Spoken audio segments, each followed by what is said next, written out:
कैसे हैं, खैरियत से?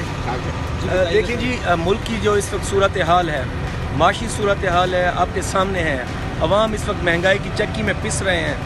मुल्क के अंदर जिस तरह के हालात हैं, पाकिस्तान की 70-75 साल तारीख में ऐसे हालात नहीं हुए।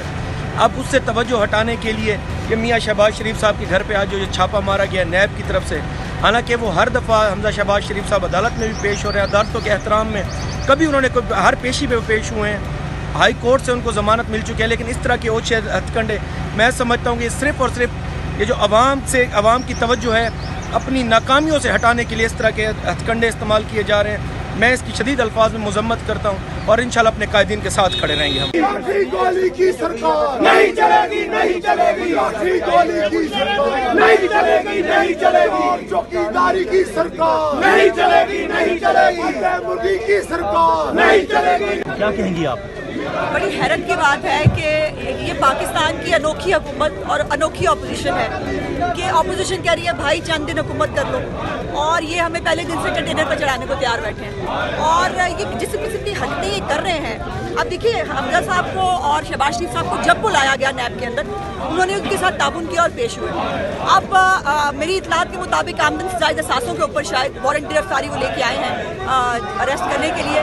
तो मेरा सवाल है, और मैं चेयरमैन नैब को कहना चाहती हूँ कि चेयरमैन नैब के अपने असासे आमदन से ज़्यादा हैं। तो चेयरमैन जो नैब है, जो दूसरों के आमदन से ज़्यादा असासे जो है वो ढूंढते फिर रहे हैं, उनके असासे कौन चेक करेगा? और ये तमाशा नहीं चलेगा कि जब आपको कोई और केस ना मिले, जब आप करप्शन का इल्ज़ाम ना लगा सकें, जब आप करप्शन साबित ना कर सकें, तो फिर आप इस थर्ड क्लास हरकत उतर आए कि आमदन से ज़्यादा असासों पे आपको अरेस्ट करने आए हैं। देखिए, सुप्रीम कोर्ट ने अभी कुछ दिन पहले जो फैसला दिया कि बगैर जो है बताए बगैर अरेस्ट किया जा सकता है, उसके ऊपर बड़ी अहम चीज़ है जिसको उन्होंने कहा ठोस शवाहिद के साथ।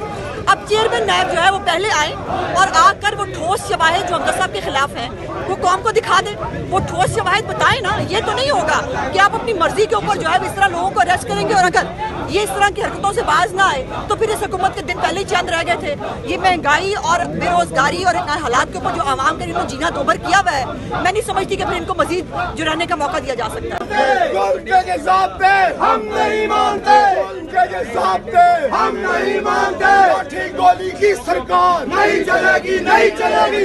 गोली की सरकार नहीं चलेगी, नहीं चलेगी। उनकी धज्जियां उड़ाने वाली बात है कि आप हाई कोर्ट के लेवल पे आपके पास एक ऑर्डर हो मौजूद हो, उसमें साफ लिखा हो कि इनको गिरफ्तार नहीं कर सकते जब तक उनके नोटिस में कोई ऐसी बात नहीं है। हम गिरफ्तारियों से ना घबराए हैं ना घबराते हैं, ये एक सियासत का हिस्सा है। मगर किसी को गैर कानूनी काम करके आप दबा कर आप ऐसी बात करें तो वो हम बर्दाश्त नहीं करेंगे। इस वक्त कोठी में कौन कौन मौजूद है? मेरे में नहीं है।